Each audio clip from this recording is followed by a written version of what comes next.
Hey everybody. Boy, we got off to a great start this last weekend in our new series that we're simply calling The Real Jesus. And you remember back, we highlighted in the beginning of the first chapter of the Gospel of Mark, how we often make Jesus in our own image. And we do it today. They certainly did it back then. And this whole series is going to present who the Lord is, maybe in a little different way, and in a way that shakes me and you and all of us up a bit.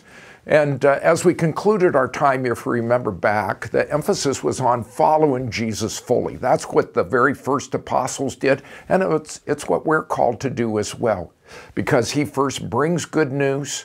He has the power to change us, and he controls the future destiny of our lives. So if we line ourselves up with him, we can rest secure about where he's taking us in the future.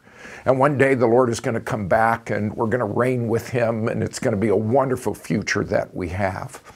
Now, during your time together, a small group, and I'm thrilled that you're championing this biblical value of connecting.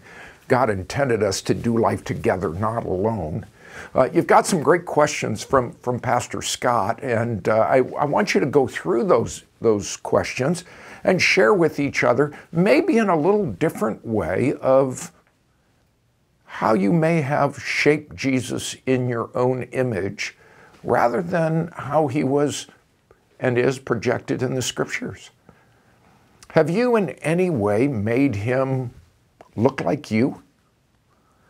And maybe done so in order to justify some of the values that you hold?